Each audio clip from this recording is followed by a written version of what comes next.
We are back in session. I just want to acknowledge that Councilor Pavano and Councilor DePena are joining us, and we appreciate them joining us.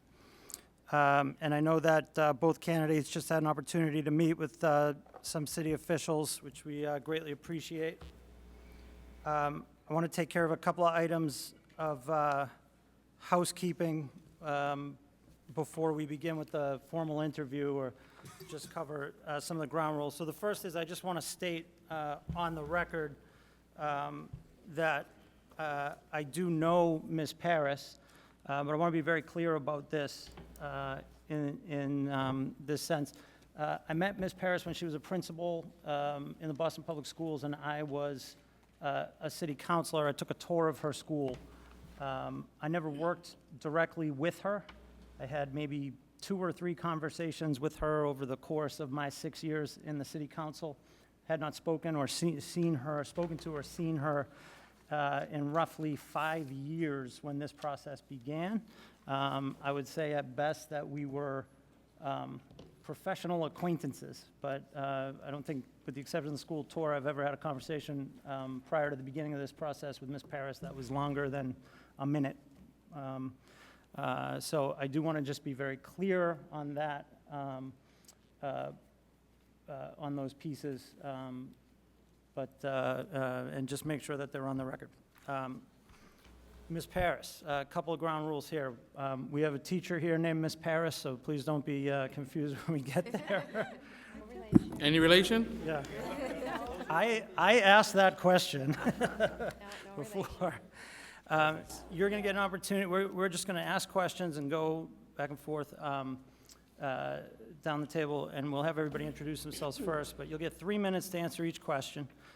I will hold this up when you've got 30 seconds left. Oh, thank you. And you will be given a 3-minute closing statement. We'll do 4 rounds of questions, being that we will go, everyone along the table will ask 4 questions, although Ms. Silverio, Dr. Rodriguez, and myself will skip the first 2 rounds because we had an opportunity to interview you in the preliminary round. So with that said, why don't we begin with quick introductions. We'll start with Ms. Anders, we'll go all the way down, and then Ms. Garcia can introduce herself and ask the first question. So, Ms. Anders. Hi, I'm Jess Anders. You're not on. I'm the parent of an 8-year-old in the system, and I am the executive director of Lawrence Community Works, which is a nonprofit in the community, and I sit on the receivership board. Oh. And I'm sharing my mic. Yes, we are. Thank you. Excuse me. Julia Silverio, President and CEO of Silverio Insurance Agency. A parent, a grandparent, you name it, I've been there, done that. Mayor Dan Rivera. John Conley, Chair, Executive Director, 1647. My name is Noemi Custodialora. I'm the Vice President of the Lawrence Campus and Community Relations at Northern Essex Community College and a member of the board. Hi, I'm Pat Mariano. I'm a member of the Lawrence School Committee, District E. Hi, Ventura Rodriguez. I'm an Associate Commissioner to the Department of Elementary and Secondary Ed. Colleen Paris, second grade teacher at the FM LAE School. Charitza Risa, I'm a parent to a child, a 12-year-old at the Guiltmet School and an 8-year-old at the Partham School, and I'm also the chair for the for CPAC. Betsy Wachowski. I am the parent of 2 boys, ages 7 and 8, both with severe autism. They go to the School for Exceptional Studies at the Annex up on Lowell Street. I'm Leslie Garcia. I am a senior at Lawrence High School, and I am secretary of the Student Council. Ms. Garcia, would you like to begin with our first question? The educational system in Lawrence has gone through a lot of changes and improvements. I just wanted to know, what's your vision for Lawrence Public Schools? I had the opportunity to visit Up Leonard yesterday among a few schools, Leslie, and I gave this example yesterday. One of the teachers said to me, you know, one of the things that I spent my time on in my first year was clearing the hallways. order, and community setting. And she said, and now I can envision us being a blue ribbon school. And I felt really excited about this comment that she made because it aligns with my values and it aligns with the vision that I have for Lawrence. I can actually see the same thing that she was talking about. I don't see why we can't be that kind of blue ribbon system in general, which means that we would attract more families to move into the community, which means that families would be really engaged with our schools, our school leaders, and our teachers, which means that across the district we continue to have a lot of pride in the work that's happening and in our progress. A blue ribbon district. It's the highest quality of education that a student can receive. Thank you. Ms. Wilkowski? I was wondering, as I look through your impressive resume, I see that you were an SLP from 1996 to 2008. Thank you for choosing that career path when you entered into teaching. But as you spent that amount of time there, you have had a number of different positions, so you've kind of bounced from one position to the next, holding each one for no more than 2 years, it seems. The City of Lawrence needs someone here for the long haul. You know, it's a broken system, and we need someone that's going to believe in us and believe in our children and support us. Do you have the vision to commit to our city and be here to not let everybody down? And can you elaborate on that? Yeah, Betsy, the reason I became a speech pathologist is because my sister is also autistic, like your children. So I became a speech pathologist because I had the good experience of working with PTs and OTs and speech pathologists, and they made a huge difference in my sister's life. I did that really happily and successfully for 13 years in Boston until policy changes made that difficult. The UNS initiative in 2003 changed the way we did bilingual education. And so I've always surrounded myself with good mentors and people who know me well and know what I care about, and they said, you should become a principal. But until then, I was really happy being a speech pathologist. And I became the principal in East Boston under the passion and the mission of making sure that English language learners and students with disabilities got a really good education. I did that successfully, and then I was asked to move. It's why you see my 2 schools in 2 years, to a turnaround school. I moved out of the principalship because I wanted to learn how to run a district effectively. And Newton, as you know, is a high-performing district, in part because they do a really good job collaborating with community, school committee, with union leadership, with teachers, and in a very thoughtful way with students. And so I'm here today because that combination brings me back to where my heart is, which is in urban education with Latino students, English language learners, and students with disabilities. So I'm here to create roots, and I'm here for the long haul. Thank you. Ms. Rizzo? In knowing that you were a speech language pathologist, many parents who have children on IEP regularly report that services in Lawrence are not consistent, are not being provided consistent, and that we are losing a lot of our therapists. What is your view, or how would you work in making sure that our therapists actually stick around and our kids receive those services that they need? Right, so service delivery can be challenging for our attendant services. I don't know what the challenges are for scheduling and caseloads. We would have to look at that together. I do know that I'm very connected still with the institutions that train speech and language pathologists. Just this past weekend, I delivered the commencement speech for my institution, the MGH IHP, and I said to them, you know, I've got a lot of things that I'm still interested in. Would you be interested in partnering? Right, so we have to start creating partnerships with the universities and colleges that trained our speech and language pathologists, occupational therapists, and give them a flavor and an understanding what it is like to work in an urban setting. It's a challenging job. It's a really challenging job. But I can speak to them and say it's also an incredibly rewarding job, right? So we'd have to look at what it is that is keeping some of our speech pathologists and OTs and PTs from being able to meet their caseload. So we would have to do that together. I'd have to look into that. Great. Ms. Paris? Thank you. Can you describe a significant achievement as an academic leader in your school or district? Yeah, the most recent one in Newton was I led instructional rounds in our district for all of the administrators. Instructional rounds is a practice that will ask our school leaders and teachers to think about a problem of practice, we call it. So it's an issue that we're stuck on. And then we take careful observations and notes.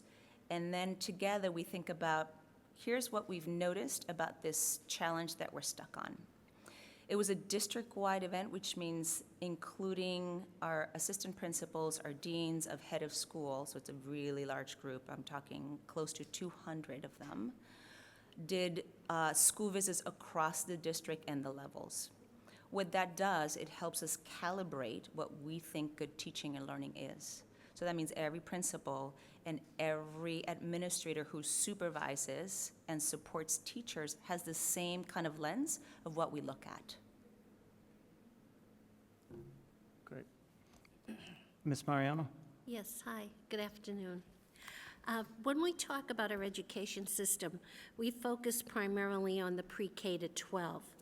I would like you to share your vision on including and supporting adult basic education as a necessary and relevant component of lifelong learning and parent engagement.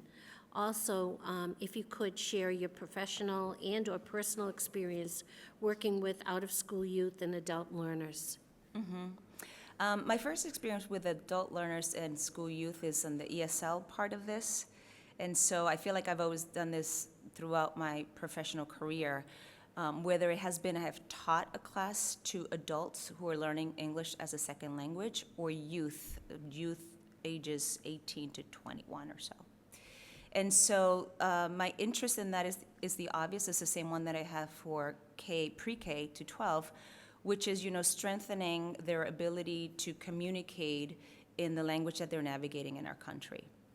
The other thing that I care a lot about is literacy as a speech and language pathologist. So I care a lot about dyslexic adults and our youth who are not identified tend to have higher rates of incarceration, tend to have higher rates of mental illness. And so I've also worked in programs for youth and these are volunteer things, youth and adults who have been identified as dyslexics.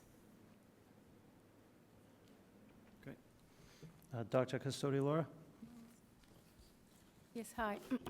Hi. My question is, so right now, in the same way that we're doing this search for the superintendent, there are many other searches that are happening in the region, even including in the Boston area, where you're familiar because you work there, in the urban setting. So my question is, why did you choose Lawrence in particular? Yeah, I think I'd mentioned earlier sort of my professional trajectory and what I know about Lawrence. So there's two more things that I haven't mentioned. I think the size is the same as my current district. And I'm very attracted to that because right now, one of the practices that I have is that I visit schools regularly. So I supervise the majority of the principals in Newton, and that I find that to be a very effective practice for teaching and learning. I get to visit schools twice a month. I also get to meet with the principals and district leaders every other week, so it's a twice-a-month rotation. And again, that gives us a really good opportunity to stay in communication and close communication. It gives us an opportunity to learn together and wrestle with the issues that we're faced. The other thing is the open architecture model. I've experienced that. And I've seen really good results with autonomies. In Boston, for example, using scheduling, staffing, and budget autonomies, we were able to accelerate student learning and have tremendous progress. So those things are very attractive to me. I'm familiar with them, I'm very comfortable, I'm excited to be part of that and work in a district like that. Thank you. Mayor Rivera? Thank you, Ms. Harris. I was gonna lead off with the question about how you got here, but I feel like you gave us a little bit of information when you got asked about the commitment question. So I'm gonna ask you an operational question. A lot of conversation when we have these interviews is basically about education theory and practice and things that happen in the classroom. Somebody made a question before about snow. And so I'm gonna give you an operational question, like, what do you think, have you ever been part of, calling school day for snow? What would go into your thinking about that? How do you communicate that? I'm particularly sensitive to that issue. Yes. I'm sure the only person that gets more calls about school getting up from kids is from the mayor. I'm trying to figure out who to tell that the schools are out, so. Yeah, are you on this app also that tells the kids what the predictor is for snowfalls? We have one of those, it's a problem in our district. No, we don't have that. Oh, good. Don't tell All anybody. right, phew. So the question is basically, like, have you been part of that in any of your jobs, and what would you do here to kind of make that process about calling school a less painful one? Yeah, I think you're asking is, are we gonna lose a lot of sleep over snow? I think that's part of, I think that's what you're asking, a little bit of that. So the short answer is, we are in constant communication as district leaders from the moment our forecast gets called, 2 days before. And it requires really tight communication with the city and the mayor to decide when do we make that call. It's nerve-wracking, I get it. And so, we follow rules like 1 inch per hour to clear this, to clear that, to make sure it's safe for buses and pedestrians and our walkers. And we are very cautious. We're very cautious because safety is our #1 priority. So the process, I don't know, I think you and I are gonna be on text a lot and be calling each other at 2 a.m. That's the reality. Operations will be part of this conversation. We're gonna get the kids off, these other apps because they follow and they start texting each other. And I talked to the students yesterday. Leslie, you should know this. I promised to tweet and give them updates about this, but it's gonna be something you and I are gonna lose sleep over. I don't know how else to say that. Okay, that's fair. The LAE board wants no part of any of that. Ms. Silverio, actually, with my subcommittee rules, I apologize. Ms. Anders. Especially not at 2 a.m. Yeah. So I have a 3-part question, and if you could answer it with as specific examples would be really helpful. What do you think are the keys to authentic and sustained parent engagement in individual schools? How do you support principals and school staff in kind of operationalizing a culture of engagement within their individual schools? And how do you begin to shift mindset towards a more reciprocal understanding of parent engagement, where it's understood that parents are bringing strengths and gifts to the table and not merely in need of whatever? Yeah, I'm glad that you finished that with a strength-based approach, because that's how I see it as well. I'll begin by saying that cultural competency is going to matter a lot. Mm-hmm. And so the big picture is we're going to have to think about how to support our teachers to feel that they are increasing their cultural competency, their comfort level to be able to work with our families and engage with them. That's sort of like the big picture. Mm-hmm. The smaller short-term things, for example, in Boston, we committed to doing home visits to our youngest kids, not just families who needed the additional because they were struggling, but from the very beginning. And that signaled to our families that they mattered as partners. Mm-hmm. They were very short visits, 20 minutes. We didn't bring anything but a book as a gift. Mm-hmm. We didn't even sit down, although, they try to offer us coffee and food and treats. But we were just there to say, welcome, we're so excited that you're part of our community. Mm-hmm. We met with them frequently. We met with them with transparency on every decision that would impact them. Everything from big things like homework, little things like we're planting different flowers out there, what do you guys think? To curriculum issues that we were addressing and that was gonna impact their student. So I think it's gonna be our role to bring the cultural sensitivity. We're gonna have to acknowledge that language barriers will exist, and that's not a reason for us not to engage with our families. We're gonna have to redefine what family engagement is. In Boston, for example, I would say to teachers, like, the student showed up in uniform, this family is engaged. They get credit for putting their student on the bus with a uniform and their lunch bag. That's family engagement. I use myself as an example. I said, if my teachers were to define me as an engaged parent, I would be on the spectrum of like, she is not engaged because I don't show up to school, because I work a lot. But that does not mean I'm not an engaged parent. So showing up is not the only measure of engagement. And so we're gonna have to redefine that. We're gonna have to be sensitive to families who have 2 and 3 jobs, families who have to travel back and forth to their countries for reasons we don't know.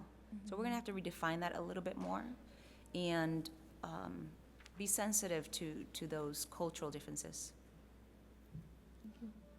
Thank you. Ms. Garcia? As a student, I've experienced like a lot of, like I'm really into academic and lifelong learning. So I just wanted to know if, how have you improved like the outcomes for students in, as assistant superintendent and in your other? There was a similar question from the high schools yesterday, Leslie. And so the question was similar to yours. What I think that needs to happen is I need to have a better understanding of your school experience so far. What have we gotten right? What can we do better?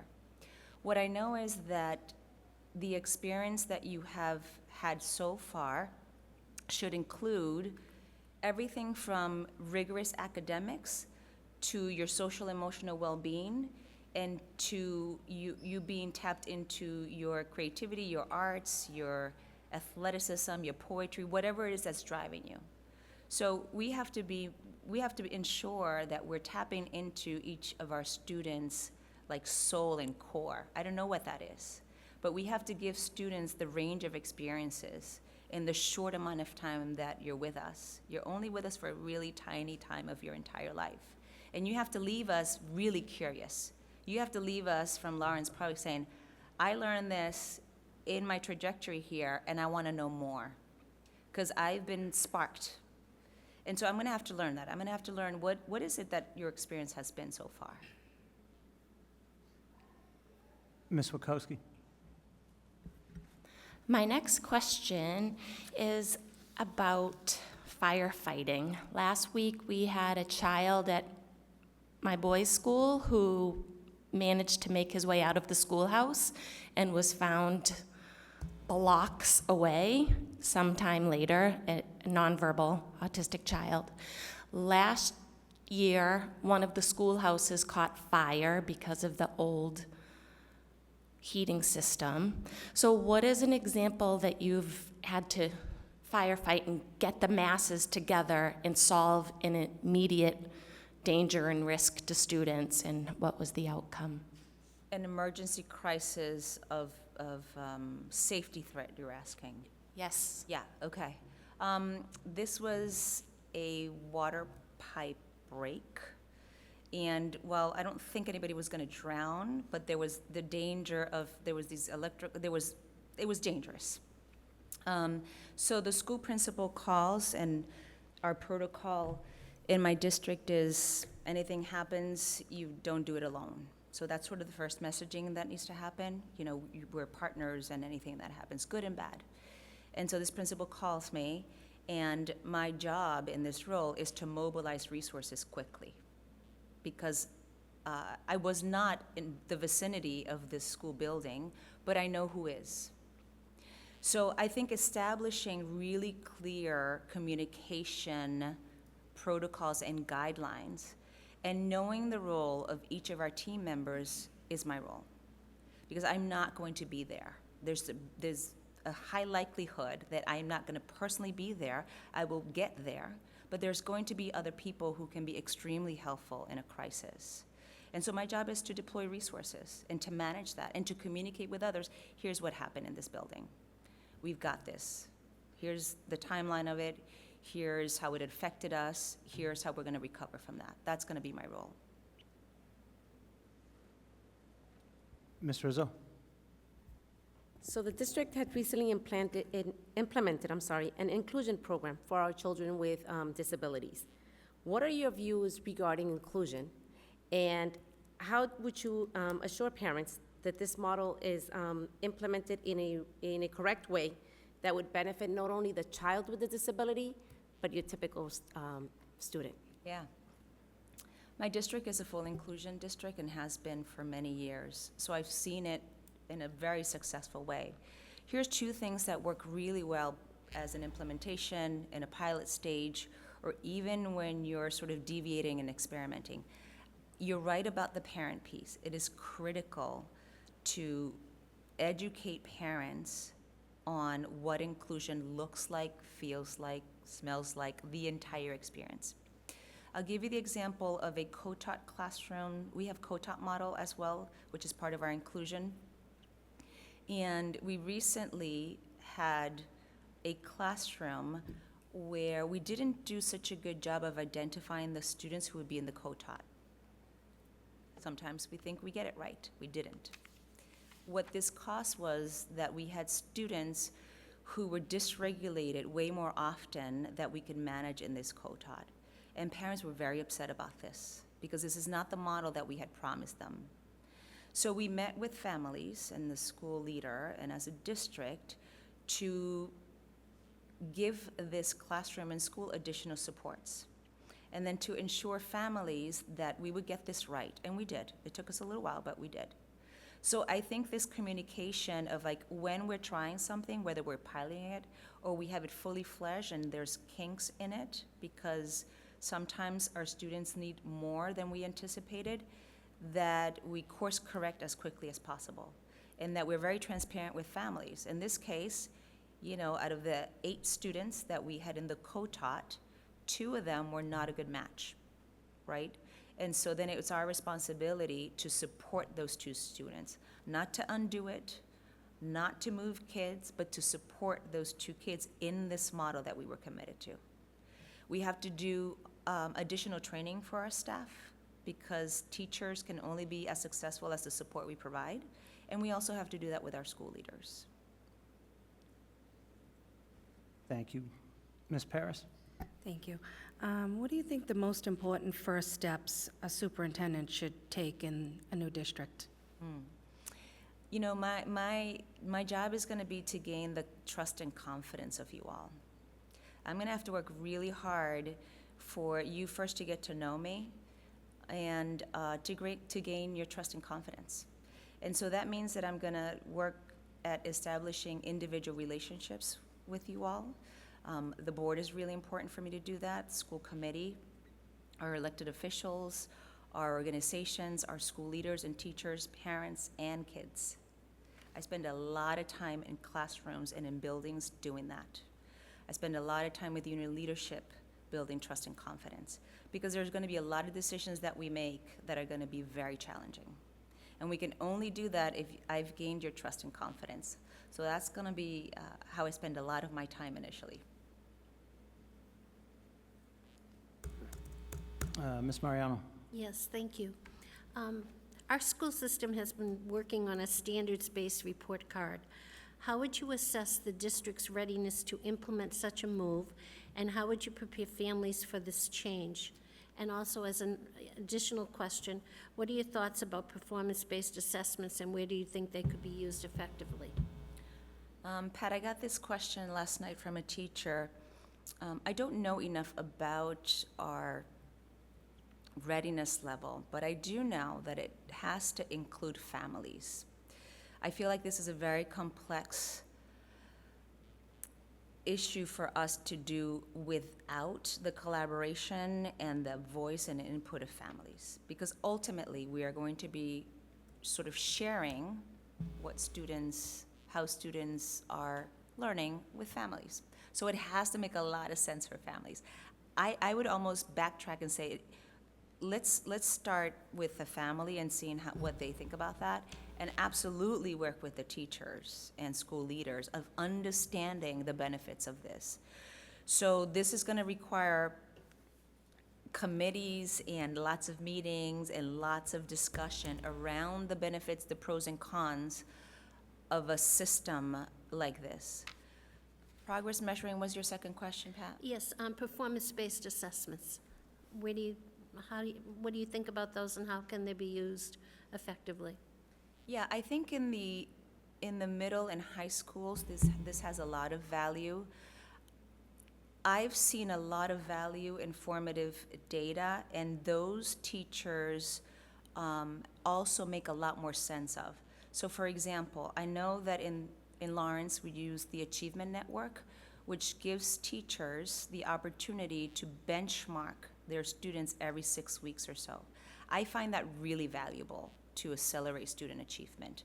Performance-based, we're gonna have to have a conversation with our teachers about that, right? Because if they're not seeing value to that and the students are not seeing value to that, I don't know yet. But I can tell you about formative data and benchmarking and exit tickets. That has a lot of value because teachers can quickly redesign lessons and get to their goals and their standards. I know that works. Thank you. Dr. Custodial-Laura? Yes, the question is, what are the greatest advantages and disadvantages of working on the receivership? Well, I'll start with the things that are challenging, which is we have a lot of eyes on us. So that puts pressure on everyone. It puts great pressure on the board, on school committee, most definitely on district leaders, schools, and teachers and kids. It just puts a lot of pressure because people are watching all the time. The things that come with being in a receivership is that we get additional supports, right? You know, so you get pressure to make these benchmarks and to achieve these goals, and then there's levels of support, and they include time, people, and money, which are the big resources that a district has. And so it's gonna be my role to make sure that we're leveraging those supports strategically and manage them well. And then it's also gonna be my role to sort of relieve pressure from the different groups when it's starting to bubble up. Because, you know, we're human after all, and we're gonna feel different pressures depending on what the mandate is or depending on what's coming. And so I'm gonna have to pay attention to that a lot. But we've got both. We've got eyes on us, which is good because that means that it's well-deserved attention for the progress that is happening. And we have resources and supports and people who are ready to invest. So I'm gonna be ready at the table also to have conversations with people who are ready to invest in us. That's a good thing. Thank you. Mayor Rivera? This position is different than a lot of superintendent's positions in the Commonwealth because of the receivership. And so I guess I want to ask you, how do you see yourself feeling? How do you feel you can deal with the idea of talking truth to power and challenging an elected school board, an appointed receivership board, and really, which was the relationship before, at the end of the day, the Commissioner of DESE and the DESE board are the final arbiter of most of the things when there's any real serious conflict of direction and progress and all those things. Add on top of that, the new Commissioner of DESE also was the previous superintendent. In that environment, I mean, I know I have no problem talking truth to the new commissioner and challenging him, but the question is, if given this position, do you feel that you're prepared to do that? I think you're asking if I'm gonna be assertive enough to say no once in a while, in part. You know, I'm not shy about saying when I'm not pleased about something, but I do this in a way that is respectful and thoughtful and understanding.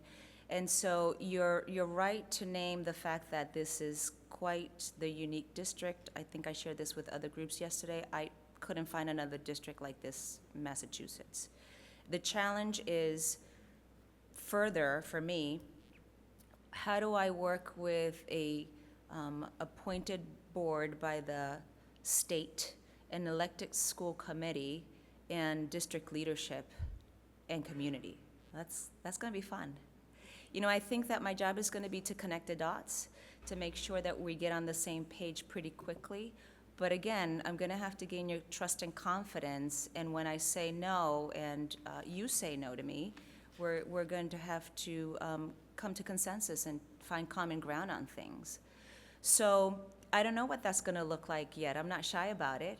I accept the challenge, but I don't know what it's gonna look like. But I'm anticipating that will happen. I think we'll make really difficult decisions, and I think we'll have very proud moments as well. So I'm here to cheer us on. I'm here to stand my ground on things that we believe in, that we've decided together. Thank you. Ms. Anderson?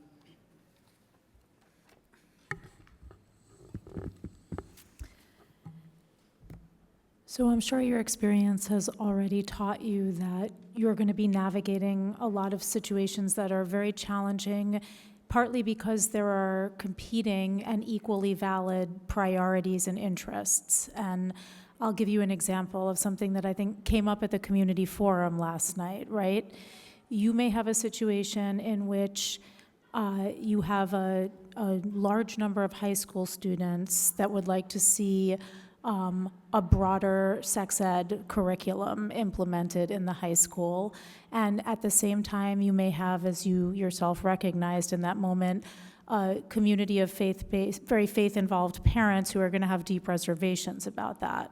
So I just use that as an example to say, can you give us an example of maybe an analogous situation in your previous professional experience where you're navigating something where you can see the value, the validity, and the issues on both sides, and how you reached some kind of solution or productive way forward through that, taking those things into account? Mm-hmm.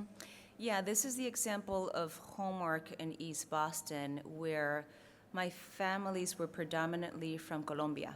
Mm-hmm. And so they were in an uproar about homework and lack of homework, which was very confusing to our staff members, and to me too, because they insisted that we were not, giving homework, good homework. I mean, the list of homework, it was just bad. And so I met with them multiple times to fully understand. And then it occurred to me, it was a little belated. I said, I don't get it. I'm still missing what this battle about homework is. Because I can reassure you, I've got piles of evidence that your student is coming home with homework that is an extension of their day, that is based on the standards and the lesson, and I gave them every example I can think of. And so then they revealed that in Colombia, homework was 3 to 4 hours because parents didn't come home until 7 or 8 p.m. And so that ensured them that their student was busy with school. Because the extension of school happened when the teacher gave a packet worth of homework. And then the parents felt safe and they felt reassured that their kid was doing the right thing, okay? And so then the system that we were trying to then explain was like, okay, here's how we do it here in East Boston. It doesn't even get broader than that, here, right here, which is, we believe that developmentally, here's where our students are, and further. And so we started like peeling it back a lot for our families, and we came to a consensus. It wasn't 4 hours of homework that we were sending home, but it was definitely not like the reading log for 20 minutes, because that wasn't going to cut it with our families. Thank you. So we've done 2 rounds now. I'm going to include the hiring subcommittee members in this round, and we will go back and begin with Ms. Garcia for the 3rd round. You've mentioned involving parents, but what steps will you take, or how would you engage students in the community? Yeah, I just had this conversation with the city councilors. It starts for me with being able to meet families in places that they're comfortable with. And of course, it's also about communicating in the language that they're comfortable with.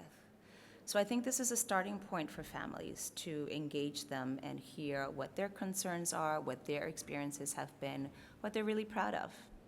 And so that may look like I will go to the church, and I might go to the community centers. I've mentioned some of these examples before. And then yesterday, what I shared with the high schoolers, Leslie, was that I'm a big fan of being in classrooms. I also like to go to sporting events and performances for students. And I'm gonna have to learn from you all how to communicate in a way that makes sense for you all. And social media is big with teenagers, for example. But then I also have to think about the middle schoolers and the younger students, right? So showing up in their classrooms and in their buildings will be a priority for me. Great. Ms. Wilkowski? I was wondering, I didn't see it on your resume. Where did you get your undergraduate degree? Worcester State University. Okay. And I was wondering, do you hope to pursue a PhD someday? And what do you do to relieve stress? Oh, Betsy, that's a good question. I'll answer the PhD one. The short answer is no. Okay. I don't think so. Yeah. That's like having another baby or something. That's big. I don't want to do that.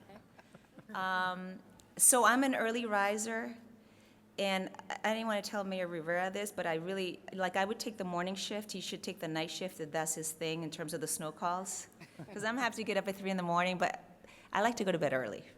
And so what that means is that I get up early, and I like to have really strong coffee, like the kind of stuff that just jolts you out of bed. And then I work out. So I like to exercise as a form of de-stress and sort of to keep wellness. I like to explore my neighborhood, and I eat a lot of pizza. It's also why I exercise, because I like to go out to eat pizza. So I consider myself a pizza connoisseur. My kids and I have a rating system.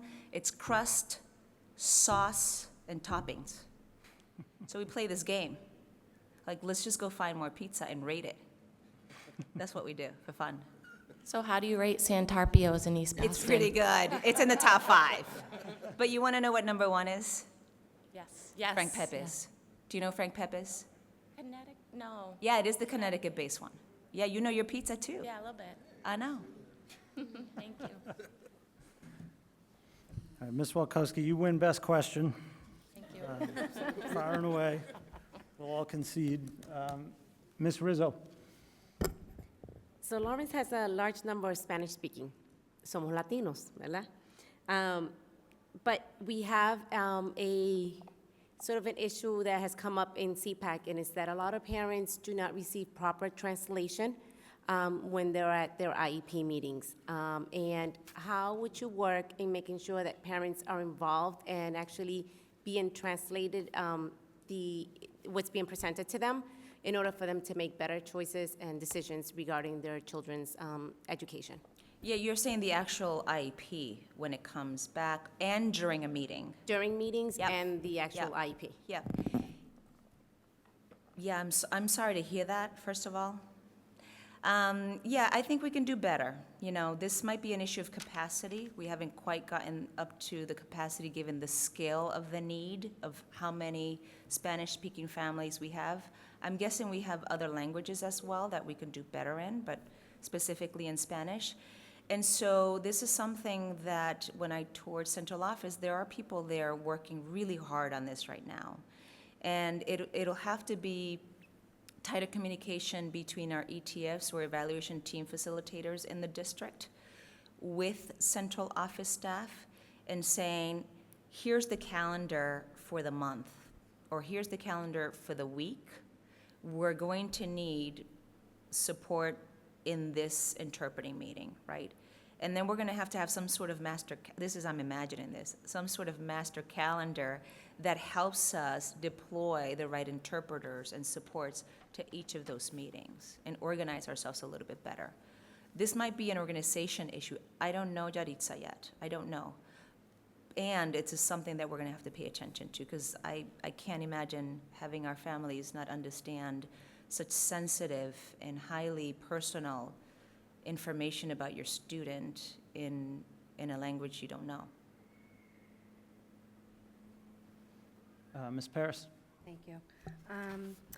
Have you had past partnerships with outside organizations to improve achievement or enlarge opportunities for students? Yes, lots of them. In Boston, I think we kept a whole wall just dedicated. We had a mural, actually, of all the partners, and we celebrated in that way. There were so many. But here's a few of them that were incredibly helpful, and not just in the academics, Colleen, because, again, I think we have to focus on the whole child. So City Year was one of my favorite organizations in Boston. City Year, you've seen them with their red jackets and their Tim boots and their khaki pants around the city and their white t-shirts, this little pack of young adults. It's amazing. And what they do to a school culture is impressive, because they know every single kid's name. They greet and dismiss every single kid with these huge waves of enthusiasm and high fives and literally confetti every day. And so what that does is that it gives kids someone to connect with every morning and every afternoon, in addition to their teacher and their principal and everybody else who cares about them, of course, right?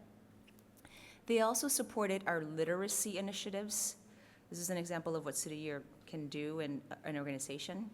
But then we also have other organizations that we partner with in the nonprofit world, like Generation, which was older adults who were retired and wanted to volunteer and came into our early learning center classrooms, our 4-year-olds and 5-year-olds, and did read-alouds. And that was also incredibly valuable. And then we had the gamut of our local parish. We had our chef, neighborhood chef, would happen to be Barbara Lynch, by the way. I mean, we had everybody involved. It was a real community effort to turn the school around. So yes, I've worked with many organizations to support students in the holistic way. Dr. Rodriguez? I get to ask a question, so it'll just be one, but I have 12 parts. Go so, on. No, I'm kidding. I'll do my best. No, just kidding. I did get a chance to ask many questions as part of the screening committee, so I'll be brief. You mentioned working in Boston, having had direct experience with schools with high levels of autonomy, and you gave some examples of that. We have a system, as you've said, that uses open architecture, which really is a model where schools have a whole lot of autonomy to decide a lot of things. And my question to you is, when you look at it now from a system perspective rather than from an individual school, and we see that, autonomy can lead to great improvements, but it doesn't guarantee them. It's about how you use them. And in situations where we're not seeing the kind of improvement or outcomes that we need for our kids, what would be your approach there in terms of supporting those schools, or how you view their access to or use of autonomies in those kind of situations? Yeah, you can expect that I will be working closely with principals and teachers and families and kids in those cases. So in this portfolio of schools, I'll sort of understand better where we are, and my priority will be to work with those school leaders. And so what that's going to look like, instead of visiting schools twice a week, which I plan to do, I'm going to be visiting those particular schools every week. We're going to look at data together.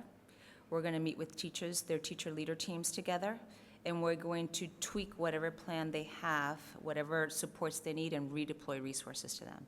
But you can expect that I will be meeting and working with them a lot more closer on a weekly basis for those schools. It sounds like they're going to need more support. That's okay. Yep. Thanks. Ms. Mariano? Thank you. I asked you this question yesterday, but I think it's important that this board hear your answer. You are the superintendent, Lawrence superintendent, and you're meeting with us a year from now. Look in your crystal ball and tell us what is the status of our district a year from now. Yep, I think I answered this with success a year from now would be for this board, school committee, and myself to have a really good working relationship, Pat. Did I get that right? Did I say that yesterday as well? I hope I haven't changed my answer for you. No. Okay. Yeah, and what that means, Pat, is that, you know, I said this earlier, which is this is a unique situation, at least in this state of Massachusetts, although I did a Google search, couldn't find it, which is that we have the board who's also very new at this, right? And so their first task is to hire a superintendent. This is like their first big challenge that they have. Let's see how they do. And then together, we're going to start defining what their roles are.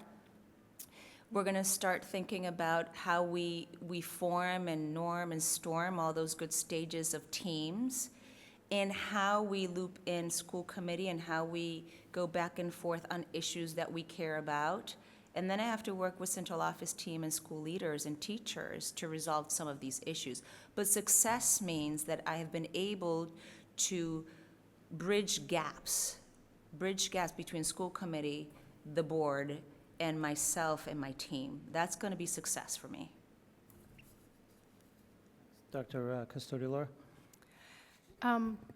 This relates to a previous question about redefining the family engagement, and you know, and it has to do with the language. And my question is more about on the student side, the ESL students. You know, one of the things that you're mentioning, which is true, we have a lot of families as they travel back and forward. So you have a student that is here for a year, then they leave. By the time they come back, the English is not at the same level again. Yet they might be successful in STEM.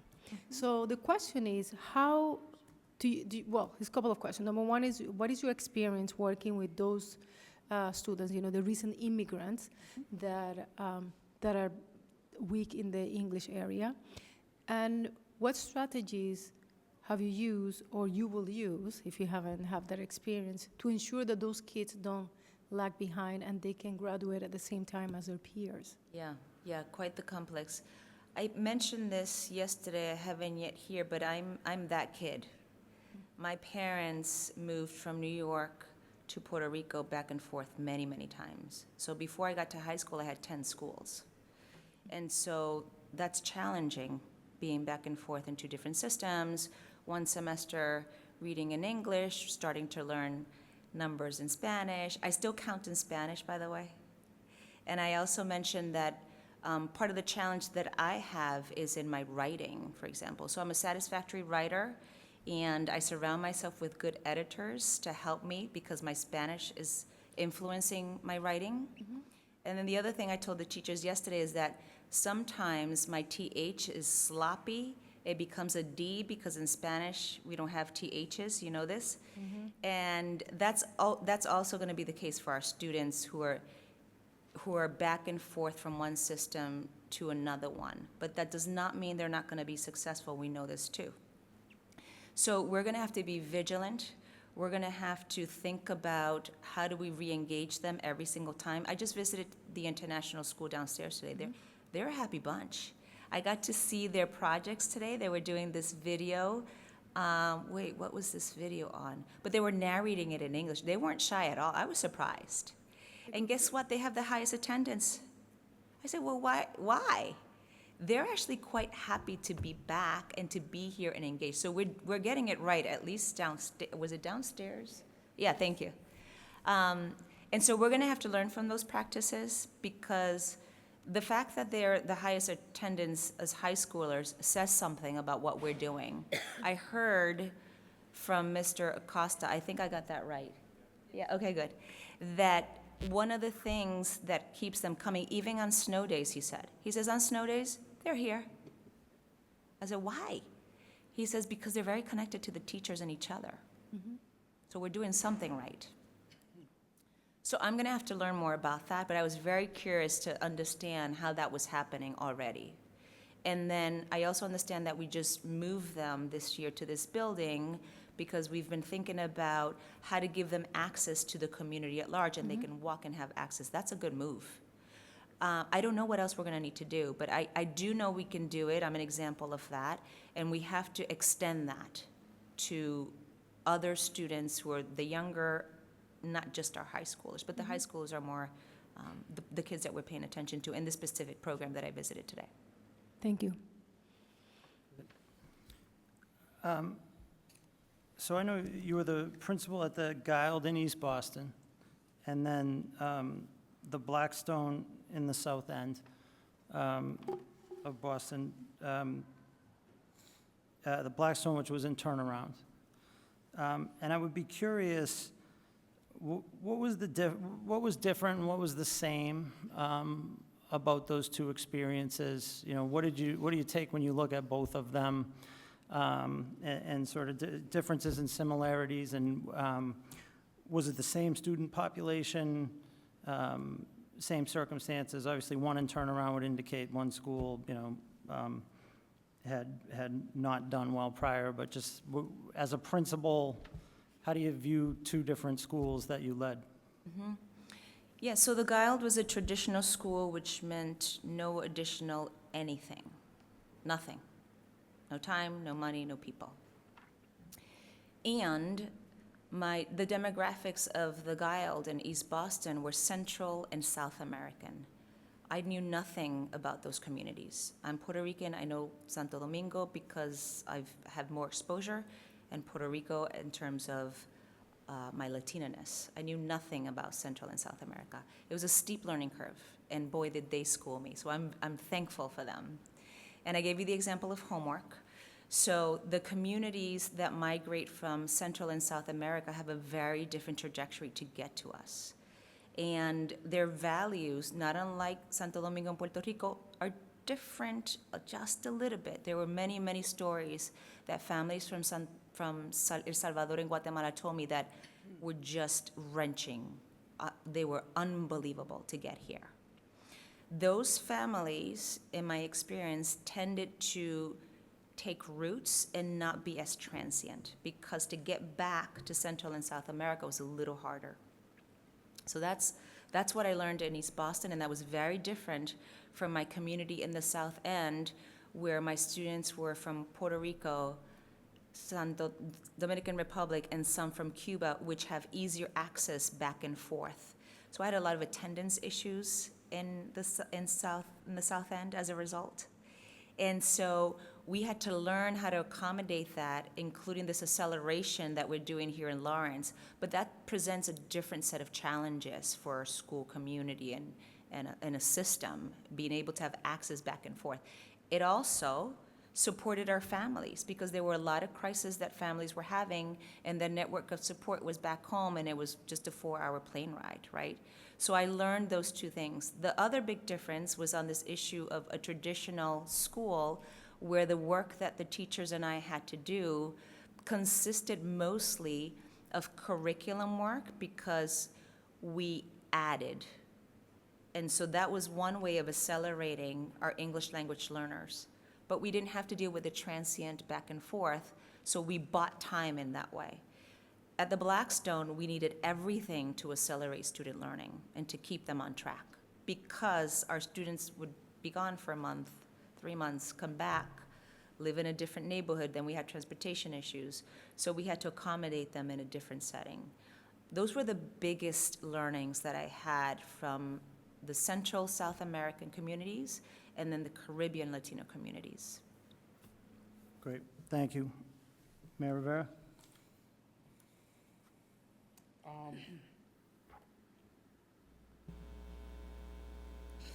We've had some issues with our superintendents in the past, where they had problems that brought a lot of negative attention to the school system, and they were around money. Reimbursements that were silly and really not appropriate, expenditures that were really not in line with the financial standing for the rest of the community, especially with the numbers we were producing in the classroom. And so I'm really concerned about the fiscal health of the district. And so, again, we talk a lot about how we deal with kids in the classroom and creating the environment, but nothing is more important than having enough resources so that you can do what you want to do in those classrooms. And so my question to you is, what strategy do you have or have had to manage the fiscal and financial health of a district, especially one with a budget this size? Yeah, so this is a question about process and transparency for me. I think that having a clear process for how to manage a budget is really important here, especially with the history that you've just shared. I think that being able to design guidelines with the board and sharing those with school committee will be part of this process, so budget guidelines. It also means that when we sit down to do our budget process, we have the right people at the table. That's actually going to include our school leaders a lot, because they're the ones who are going to eventually, with these autonomies, manage budget in their schools. So the process that I'm really comfortable with, and we've been very successful with, including managing gaps, is having multiple opportunities, but designing clear budget guidelines, attach them to the priorities that we have agreed upon, right? So we have these clear system priorities, we have the budget guidelines, now we have a match, and now we go into numbers and make trade-offs and decide what we're going to fund and not fund. And we have to have school leaders at the table with central office and the board, and we have to keep school committee abreast of what's happening. So it's a clear process that's transparent. It's a lot of communication about things that we see might be tricky during a budget process, and being very transparent with the stakeholders, especially those that are going to manage it at the school level. Thank you. Ms. Silverio?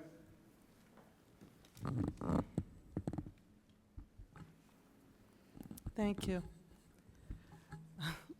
It's all right. It's okay. I can speak into it. Hi, Ms. Paris. Welcome to our great city of Lawrence, which I'm sure you've gotten to know during the past 2 days or Sure. so. During the interview process of the subcommittee, there were questions we asked, and some of the questions that are being asked here are repetitive. I'm sure you're saying they're asking me the same, but not everybody was there. However, there was one question that I posed, and I'd like to ask you again here for the purpose of the community to know about this. So this will be like a three-pronged question, just for the sake of time, because John is going to cut me off pretty soon. So. The first one is, as you know, we are looking for a superintendent that is intended to be here long-term, especially based on our past experiences. We're looking for that leader that is going to be committed to staying with us for a few years. You know, between 5 or up until retirement age, it doesn't matter. And right now you live in Roslindale. And one of the questions was whether you would consider moving into the city.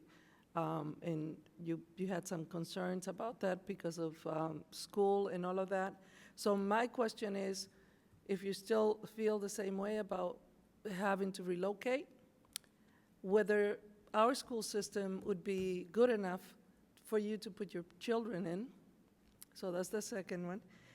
And the third one is regarding the advertising of the position. I'm sure you're aware of the newspaper article that was in the paper yesterday or the day before, questioning the process that we had followed. And my question, so that we can probably clarify some of that, is most of the applicants applied for the superintendent's position because they either went to the websites that was publicized, the bulletins, or they were recruited by HYA. But in your case, your application states that you were recruited by the Lawrence school system, public schools. So if you could give us a little bit more of a clear picture on these three questions. Yeah, so Thank you. the question about relocation and establishing roots in Lawrence, what I had said in my first interview is that I'm the co-parent of two teenagers. I have a 13 and a 15-year-old, 7th and 9th grade. And that means they've experienced divorce already. So I'm avoiding any more transitions for my children's life. I know that transitions can be incredibly hard for students. And so I've committed to keeping them in the current school system that they're in, and that's going to require me to live in Boston. I also said that, I have the upside is I have a reverse commute in the north, to come to the north. Then your other question was about recruitment.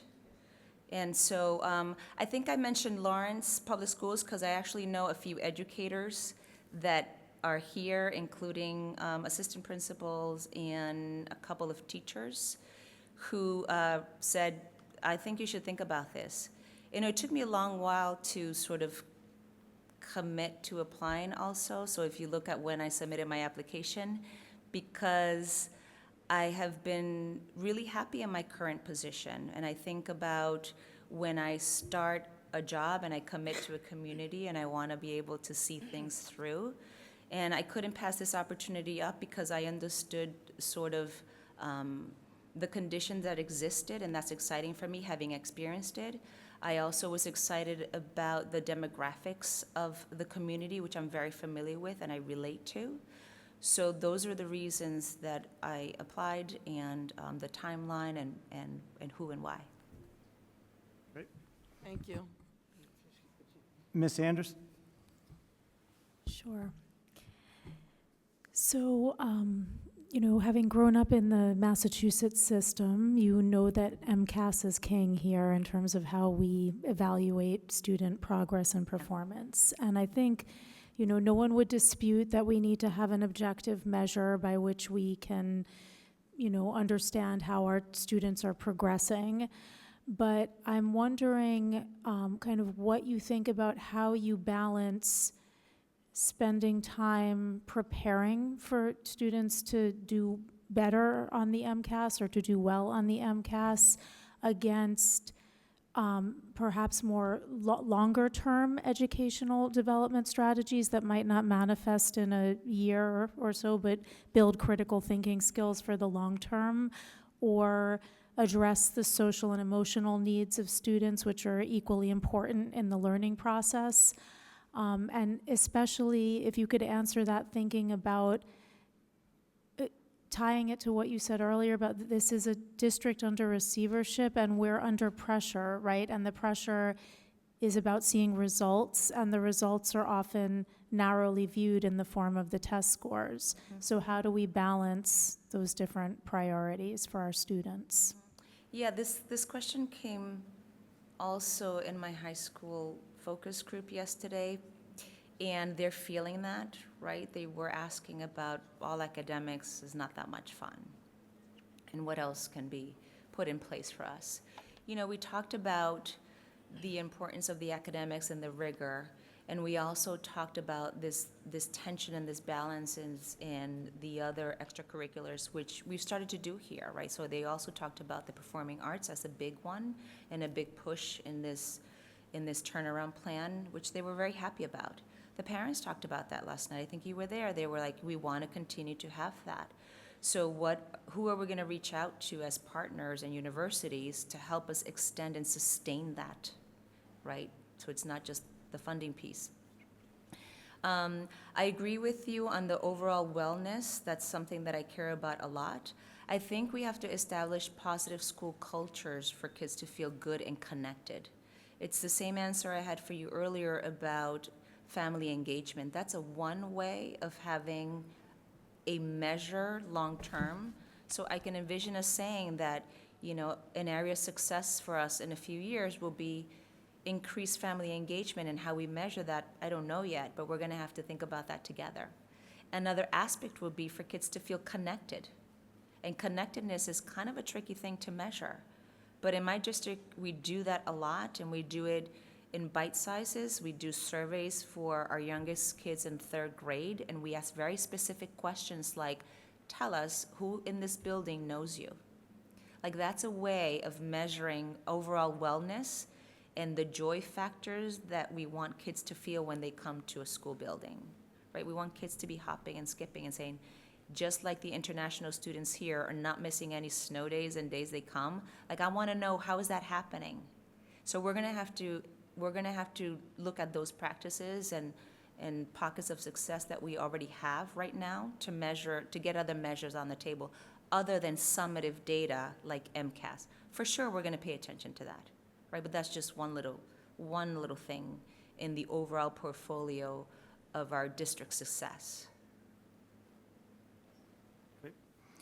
All right, so we've completed 3 rounds. This will be the final round, and we will begin again with Ms. Garcia. I just want to know, what is the biggest challenge you have faced as a school leader, and how did you overcome that? Let's see. Oh, this is a pretty recent one, Leslie, and is when a school community or in the district there's a loss of someone who has great influence, like a principal. That's been very challenging. You know, school principals, school leaders, and teachers have enormous influence and impact on communities. In this particular case, we had a principal who was terminally ill and didn't tell us. So the challenge here is that the community felt betrayed.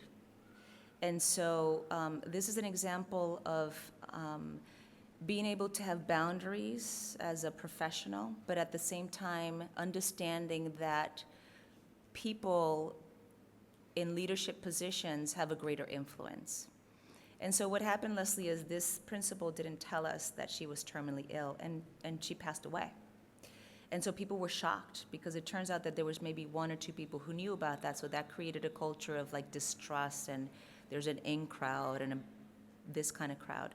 So to recover from that, Leslie, what I had to do with my colleagues in central office was almost do this huge retreat with staff and families to sort of say, there's nothing else we're hiding, you know, because families start thinking like, what else are you hiding from us? Is somebody else gonna like be whisked away, or something gonna happen to us that we don't know? So we have to rebuild trust, and that means that we meet and we talk about some of the feelings that people have about this. But this was very recent, and so I'm giving you this example that that was very painful for the school community, and my role was sort of to begin the healing process for that school. Ms. Wilkowski? I think in the last 5+ years, the community has been very wrapped up in MCAS scores and the receivership and increasing our graduation rate and, you know, reducing the dropout rates. And two of the things that I think kind of just get pushed to the side but that matter in a child's life on a daily basis when they go to school is nutrition services and transportation services. And I feel like in the last, I am speaking on behalf of parents because I've been to a few PTO meetings and you kind of start to hear the same thing. But I was just hoping you could give some really like true out-of-the-box experiences or suggestions on how we could revamp our nutrition services. The kids are kind of eating the same old free breakfast and lunch every day. That gets them excited about food and also appreciating what they're wasting, because we waste a ton of food here. And to my knowledge, we are not composting, we really aren't recycling much, everything kind of just gets tossed away. So, and transportation services, we outsource that, and there is a huge communication disconnect at times. So what would you do just to revamp and make sure that these 2 services are top-notch and exciting for these kids, because really it's the first 2 things they do in the day, get on the bus and they eat a free breakfast. Yeah. So food and transportation, you know, we're gonna have to look at what our current provider for food services is offering and start there, because that would be the first short-term thing for us to address and see, okay. I did hear from one of our schools that they were being more culturally sensitive to the offerings, and they were doing rice and beans in one of the schools, and the kids were sort of thinking it was okay. It was, acceptable to the extent that they were at least eating it. And I heard this also rise last night in the parent forum. Parents really worried that their student wasn't eating because what was being offered, they just weren't appetizing enough. One of the things that we did in Boston, back to the partnership, is that in our schools, we grew our own garden to sort of explore with kids this farm-to-table kind of idea, and growing your own vegetables and having kids develop their palate a little bit more.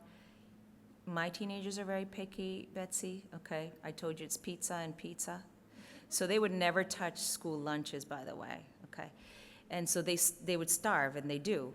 And, but I'm not saying that's acceptable. I'm saying that, we have to expand their palates and give them a different experience. The other thing that we thought about a lot in Boston was this idea of having guest chefs. So again, we would do a lot of recipe exchanges, because it was our belief that there was two things that needed to happen. Sure, we needed to provide, as a school district, a better offering of food, but at the same time, we needed to expose our kids to different things. And that included, I remember we brought in cilantro and recao, which are different levels of spices. Some of you may know this. And our staff didn't know what it was. Our kitchen staff didn't know what it was. And so we were sort of exposing others, but we also were teaching our kids, and here's other cultural foods that in America and in the South End, people eat. I don't have the answer to this. I think we have to look at that contract. We have to think about offerings that our current provider can work with us. What are the things that they're able to do right away? And then how do we continue to expose our students and learn from what their preferences are and what the reality for us is right now? The bus transportation issue is big, I get that. I don't know what that looks like either in terms of our agreements with the different vendors or contracts, so that's something that we can look at. I did see at one of our schools, there's a lot of private buses that come to pick up the kids. I'm guessing that's because maybe the system we have now is not working. And so buses falls under that budget, under the resources of transportation and monies, and so we're gonna have to look at that carefully and decide together if that's a resource that we need to reallocate and retweak in our plan. Thanks. Who's up next? I can't see down. I lost Ms. Rizzo. Thank you.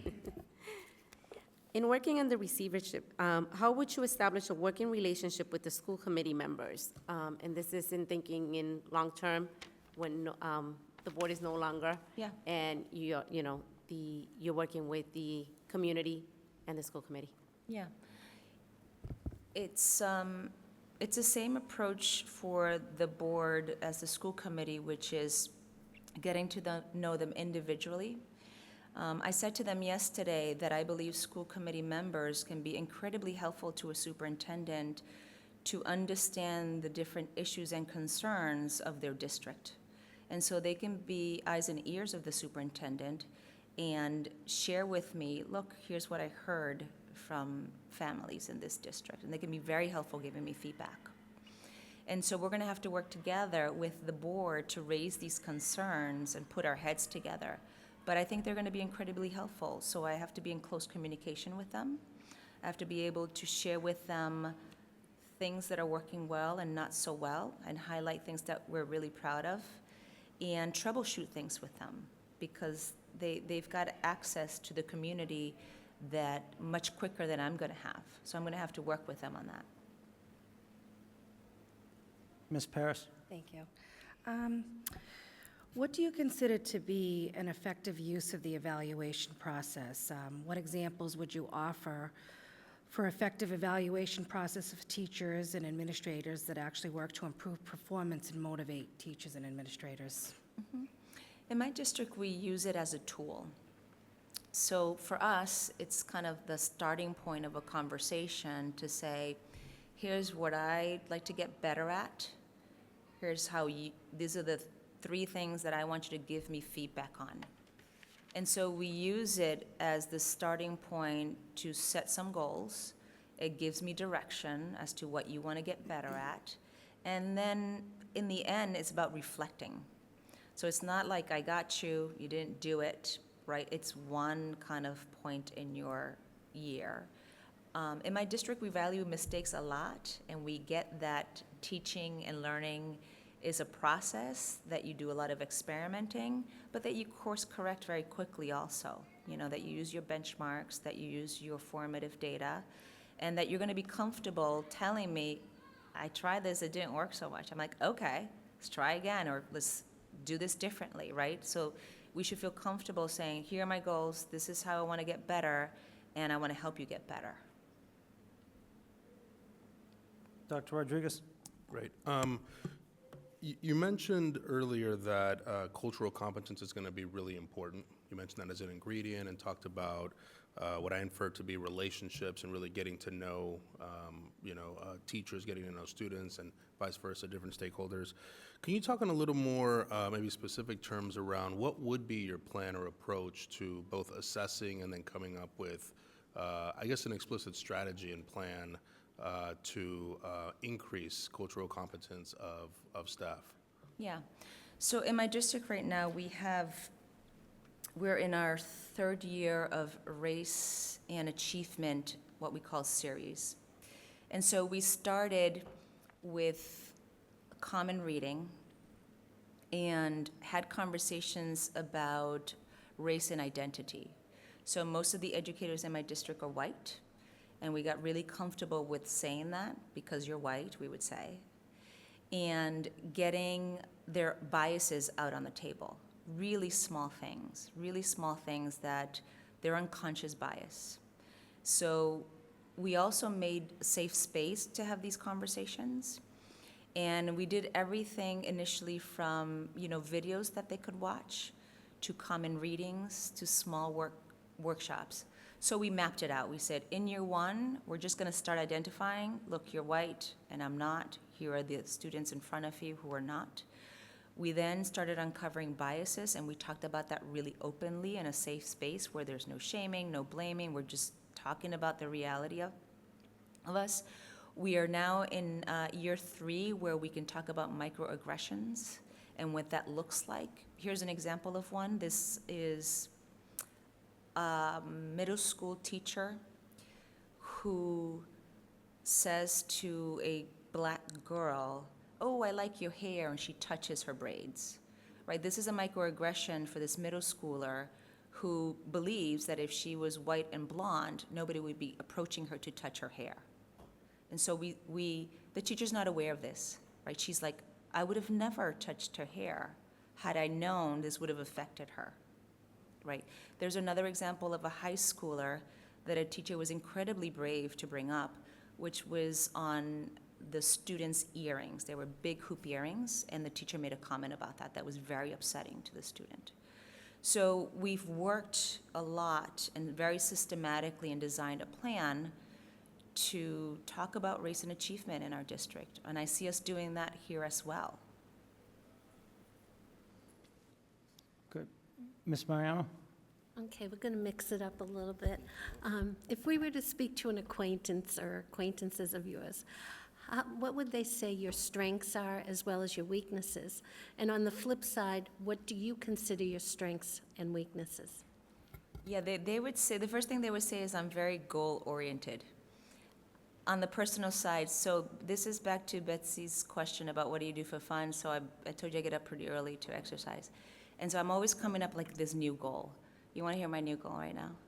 Handstands. That's ridiculous, right? So it's an example of like me setting really ridiculous goals and then rallying people around it. So I've got 5 of the people at my gym doing handstands. And we do these drills all the time. They're like, you're crazy. I said, I know. And so they would say I'm pretty goal-oriented and focus around my goal, and I rally people around it, and I make them believe this is their goal too. And now everybody's doing handstands. You know, that can also be problematic for some people, like, just leave me alone with these handstands. Just stop. It's ridiculous. But, you know, the thing is, I'm pretty tenacious, is what I'm saying. I'm goal-oriented. And when I think something can happen, I just won't let it go. I won't let it go. I also shared that, you know, writing is one of the things that I'm working on, so I consider that something that it's gonna take me, like, I don't know if I'll ever get my writing right. But I know how to get help and ask for help, Pat, with those things that I still need to work on. Thank you. Dr. Custodio-Laura? My question is, what is your vision for Anne? What do you think will be your role in the transition of the district, the public school district, to go back to the control of the town? Yeah, I think the vision is consistent with how I will start, which is to be able to bridge, to make bridges and to connect the dots. So I think for us in the next few years is really getting comfortable and feeling good about the work that the school committee is doing with the board and myself, so that when the time comes, everybody has had the same conversations for a few years, right? So that it's a smooth transition to the school committee. But it's going to begin in the same way it's going to end in my mind. It's going to start with really strong relationships, really open and trustful communication for us to get there. Thank you.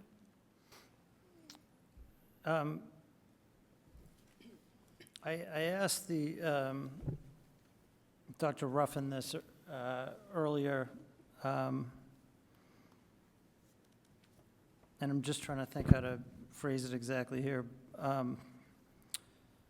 But my sense is just having observed both of you over the past few days and hearing you today and when we interviewed you before, and Dr. Ruffin as well, you're both have a lot of depth on the sort of work that you do and the way you approach it and those things. But I try to connect the dots on, like, who are you as people?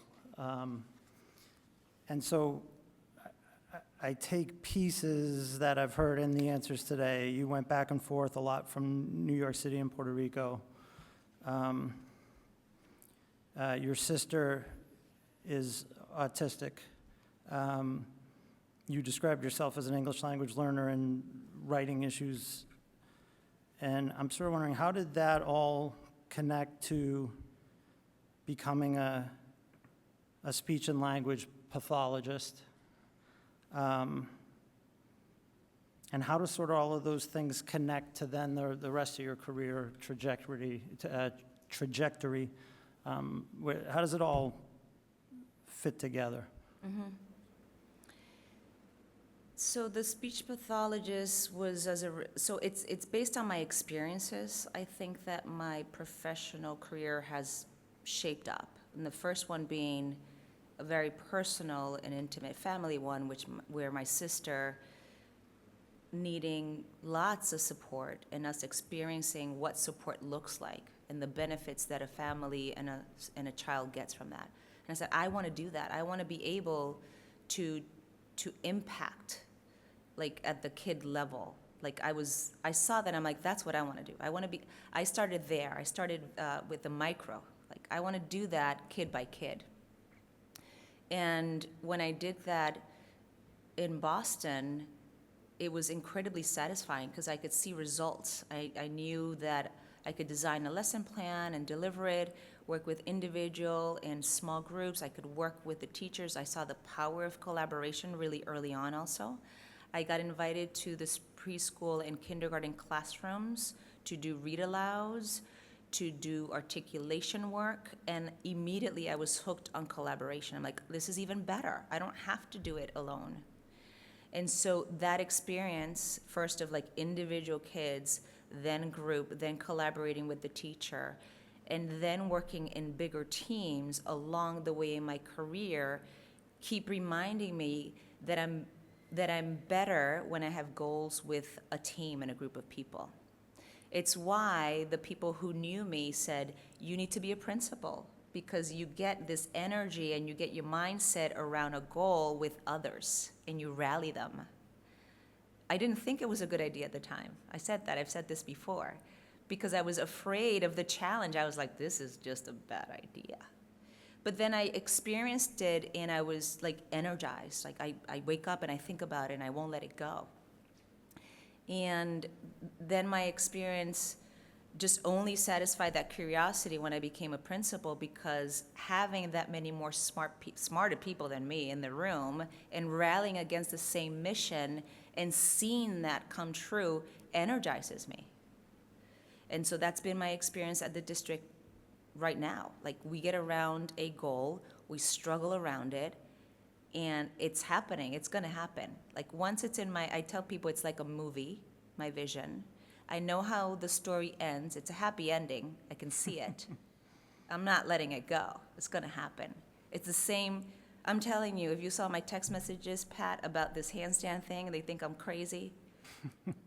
We just went to this workshop. I'm like, guys, we're going to this workshop. They're like, what? A handstand workshop? They're like, you're crazy. I said, I know, because we're going to do this, right? So, like, it gets in my head. I know it can happen, and I rally and mobilize. I know what it takes. So now we need this workshop, and then we're going to do these drills, and then so on and so forth. It happens in my personal life and in my professional life. So I'm energized by that. And can you connect that with, you said back and forth from New York City and Puerto Rico a lot, I think 10 schools or something like that. Was this, like, what underlies that, and would you classify yourself as an English language learner in that, and like, how does that all? Yep. Yeah, for sure I'm an English language learner, because I can't explain why I would count numbers in Spanish in my head. You know, this influence of Spanish in my writing, my THs, all of those, as a speech pathologist, I categorize, right? I consider myself also proficient in both languages, right? But still, I'm influenced by L1, which is both my parents are Puerto Rican, and the first thing I heard was Spanish. And that got a lot of drive initially on top of the other language. I had the same experiment with both my kids. When my children were born, my daughter, we experimented. And so until age 3, we only spoke Spanish to her. And then she went to preschool part-time. And between September and February, didn't speak a word.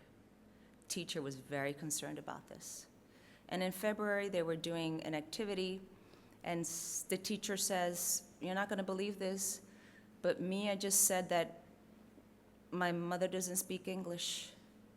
I said, great, it's working, this experiment is working. My daughter actually thought that I did not speak English. I mean, this is an experiment that I was doing. I'm very intent about these things. And so because I did it, and I understand that being bilingual, bicultural, and having an identity with your language matters. And so this back and forth experience just created resiliency in me, John, is the answer to your question. I just became resilient. I don't get faced very easily. I think Mayor Rivera was asking about my assertiveness, which is part of my resiliency and my tenacity. Gotcha. And I'm sorry, and I'll turn it over, and I don't mean to push on this, and I just, with both you and Dr. Ruffin, I get this sense, understandably, like, you want to focus on the professional and not make this all personal and things like that, which I get. Maybe it's just because I'm a politician or a recovering politician, which means I have no discernible skill set. But I always focus on the personal end of it. So when you talk about going back and forth from New York City to Puerto Rico, I guess, and I don't want to ask and approve, but I guess what I'm asking is, because people could infer, did you grow up in poverty? Is it something in between, or was it not poverty or whatever? And I guess I'm asking in the sense of, like, you talk about connectiveness. I'm wondering how does this connect with the students of Lawrence? I would not, so my dad was teacher, English teacher.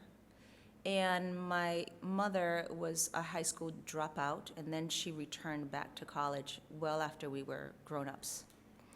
And so my parents divorced early on, which meant that I lived with my mother, who was on food stamps and welfare and housing. I lived in the projects, I lived in a shelter during my transient years, and then I lived in a really nice house when she remarried and got her degree. So I had kind of the spectrum of that, because my mother also understood that education was going to improve her life and our life. And that's part of the experience that I can relate to. It's also why I talk about family engagement and defining that. I use myself as an example right now as a professional, and my experience growing up. Like, I would be insulted if someone said my mother wasn't engaged. I mean, she was barely trying to keep us, in housing. And I would take offense if one of my teachers said right now that I'm not an engaged mother. I mean, I missed a big event with my kids last night, but that doesn't mean I'm not engaged, right? So I think redefining that in my experience and what I've learned in my professional career absolutely is part of the story. Yeah. I promise I don't have any more questions. Thanks. I just want to say, for the right, like, I did not know the answer to that question. I was asking that because I wanted the answer. And I appreciate it. I know those are hard questions to get. Mayor Rivera. Well, continuing on the themes of hard questions, he stole my question last time, so I had to come up with a better question, and I actually wanted to ask this question at the beginning, but it's a weird question. So, if you Googled me, I think you would come up with a couple things that I'm not really crazy about, and that people could point to as a deficit in me in my professional career. An example of that is that there was 2 recalls against my mayorship in my first term, and I have a really good. Huh? Let her Google it. Don't Google. No one Google me. It's not good. It's bad for. We can Google Jess, and Jess was very good. Less than a page, and but Julia's picture came up. I don't know how that worked. But if you ask me about those things, I have a really good. I could tell you that those things happen because of real things, and intelligent people can disagree on a bunch of things, but I got a good explanation for it. So, could you tell me about something that if I Googled you, that you're not crazy about, that people might see as a deficit in you and your professionalism, but that you, and I want to give you like a couple minutes to tell me your side of it. Yeah, I'm not that interesting is the problem. I'm sorry to disappoint you.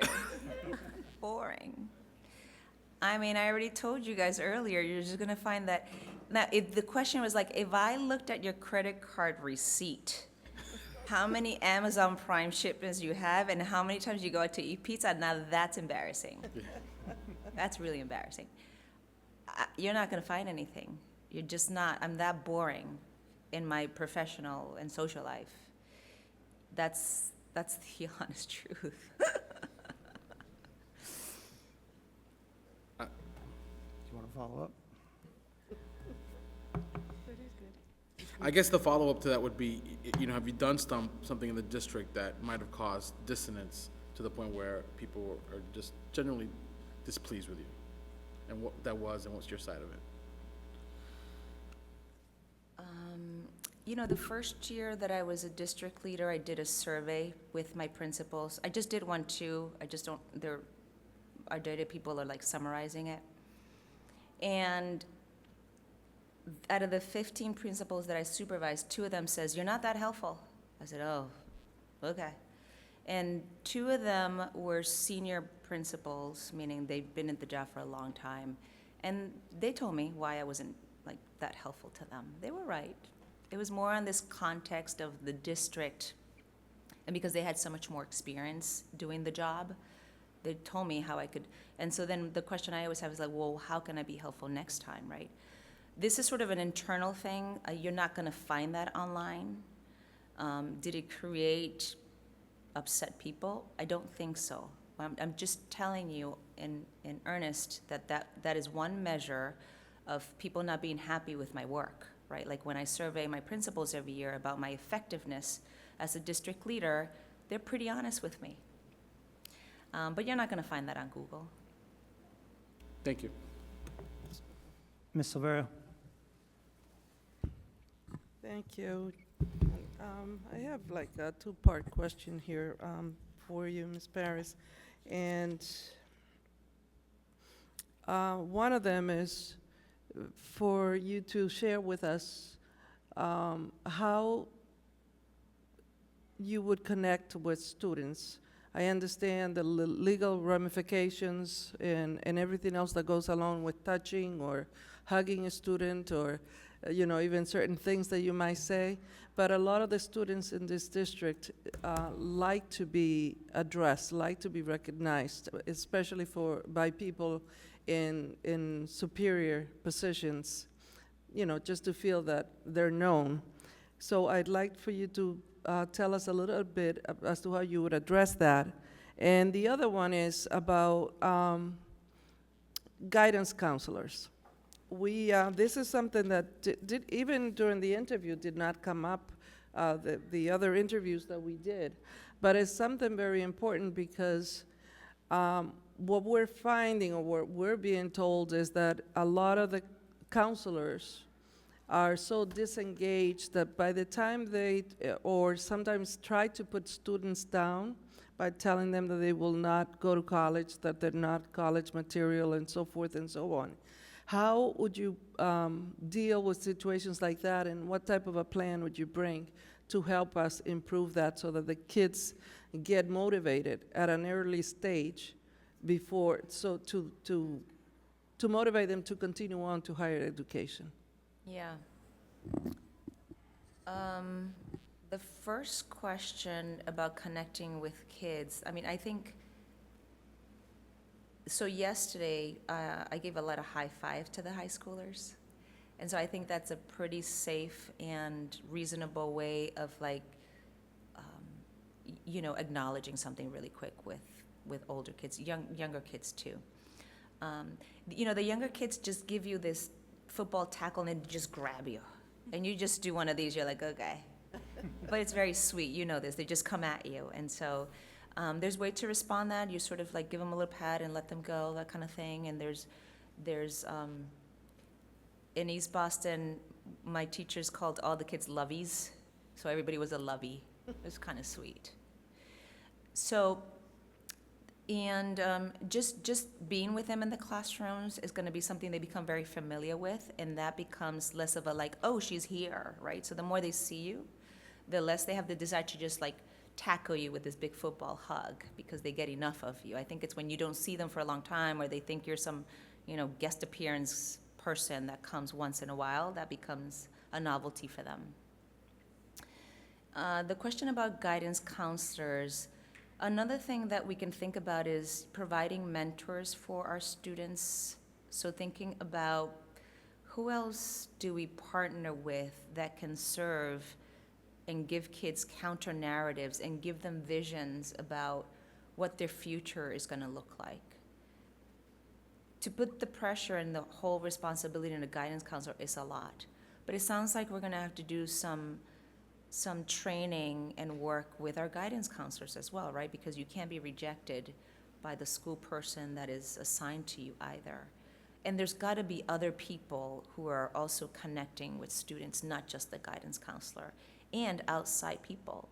So can we have you as an example to be a role model and come talk to our Latina girls in the high school throughout the years, right? Can we have other community members do that and say, here's something that you can do. I'm happy to mentor you and stay connected to you. So we're going to have to start connecting our community leaders and our community members to our middle and high schoolers, starting in middle school, and to our high schoolers. We need to, I'm thinking it looks like a mentorship program of sorts, right? And thinking, who are the initial groups? Who are the kids that we are concerned about or we've identified as needing more support right now, as one way of thinking about it. Ms. Anderson? So first, I want to state for the record that before I got pregnant with my son, I did briefly master handstands. Oh my gosh. You're giving me some hope See, that I knew we when could. he gets to be See, I knew these 13, things are- maybe I'll get there again. But it's not happening now. I hope it's not gonna be a bias for those of us that can't and won't do handstands. I bet you could do a headstand though, Dan. I could do that.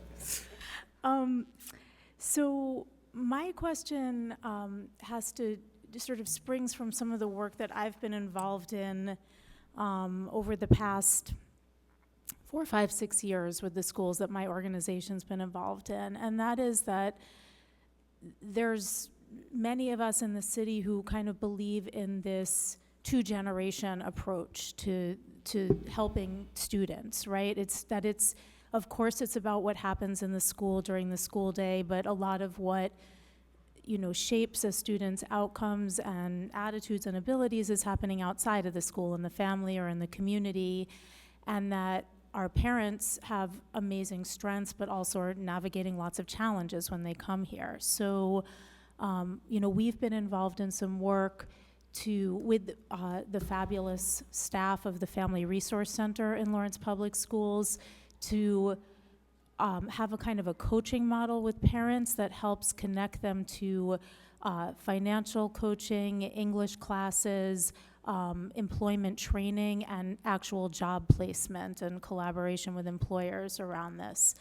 And so I'm wondering if you've been part of or implemented similar kind of two-generation approaches or initiatives, and if so, what that experience has been, and if not, what some of your thoughts are around that work and what place it has in a school system. Yeah, no, I'm curious to learn more about this. I don't have personal professional experience with it, but from what I'm gathering, tell me more about what level do you see this across, right, for all families and.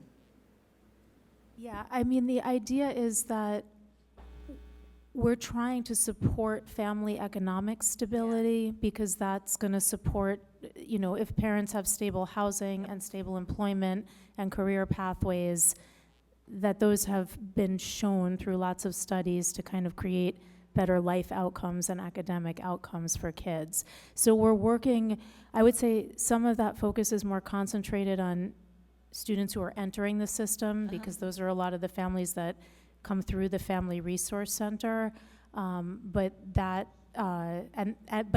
initiative is open to parents To any- school-wide, right, any parents. Okay. Yeah. Yeah, no, it's a new idea. I haven't thought about this before, so I would be curious to learn more about it. And what are the district-wide resources, I think, that you're asking that we could leverage if that's appropriate? I don't know yet, but I'm very curious about this idea. I haven't thought about this before. Yeah. Great. Ms. Paris, we'd give you 3 minutes, for up to 3 minutes for a closing statement. Great. First, I want to say again that I've had a really positive experience in this process. I think that the board and those who were creating and behind the scenes did an incredible job of being very thorough in this process. It's given me great insight about your community, the things that people are very proud of, and all the hard work that's happening. I've been truly impressed, so I appreciate your thoughtful questions. I just want to reiterate that I feel like my experience as a district leader now in a high-performing district, which I believe is key in continuing progress and sustainability in Lawrence, and my experience in Boston with accelerating students' achievement and engaging families is a great match for Lawrence. I really appreciate the time that you've taken. I know that this has been incredibly hard for you all too as well, but I've been re-energized, so thank you so much for your time. Great. Thank you. Thank you, Ms. Paris. We really appreciate your time today. I want to just personally thank Leslie Garcia, Betty Walkowski, Yaritza Rizzo, Colleen Paris, for joining us today. It was so important to us to make sure that we had student, parent, and teacher voice with the board today, and really appreciate that. I also want to thank LPS and the LPS staff for all that they've done over the past 2 days and everything leading up to this, because so thankful for those who joined us today, but also so thankful that we had so much student, parent, and teacher voice yesterday from the outset of the process, when we got great community feedback about what we were looking for in the next superintendent, and that could not have happened without LPS staff doing so much, and then my fellow board members for everything that they've done and all the time that they've set aside, and whether it was helping to design the community process or the hiring subcommittee, everything, all of the work that you've all put in. I cannot thank you enough. I greatly appreciate all those sacrifices. I think I'll talk about this a little more at our next meeting. I just want to say, and listen, if I wasn't throwing a curveball at LPS, then we wouldn't be doing our sort of daily jobs. My responsibility being to throw curveballs at you, and then you've dealt with it so well. But to accommodate schedules for some of the LAE board, we are going to convene on, try to get the date right, Jess, Monday, May 21st at 6 p.m. That is a change from the Tuesday date, but to accommodate various scheduling issues, we're going to convene Monday, May 21st at 6 p.m. That meeting will be for the purpose of taking up nominations, if any, for the next superintendent of Lawrence Public Schools. Does anyone want to ask any question or anything at this time? I do. So, John, how are we gathering the feedback from our invited guests on this interview? I just wanted to say that Denise is holding everything there, and so a couple of things will take place. One is I will send out a personal, a personal email tonight to all of the elected officials in Lawrence and informing them of the schedule. And I will send out an email tonight to LAE board members as to how Denise will get you the information that has been gathered on surveys. And how to do that. Are these guys, are our parents and teacher and student also filling out those forms, or how? Yes, I think we Or will. is that's how we're We'll getting ask their them to do feedback? that, yep. Okay. Other questions? Just a statement, I think. Can you do the microphone? I think we gave the last candidate a round of applause. I think we should do the same with Thank you. That's very nice, thank you. I have a question. So you're going to send that information out. Can we have it before Friday? I mean, I know that means 1.5 days. We're going to try and get you that information Oh, as soon as possible. Okay, yeah, because, all right. Yeah. Yeah. So, yep. I have staff if you want. I can send somebody over to you. I'll send the staff person over to you if you want. Denise and I will huddle on this and get you guys I'm the serious. information. Mayor, I throw very slow curveballs. No, I mean, I can get you, I can send some people, we have interns and staff. I just would like to spend some time over the weekend looking at it. Yeah, without a doubt. Yeah, we totally hear you. We got to get it to you. We got to get it to you as soon as possible. Okay. With that, we are adjourned until Monday, May 21st at 6 p.m. Thank you. Thanks.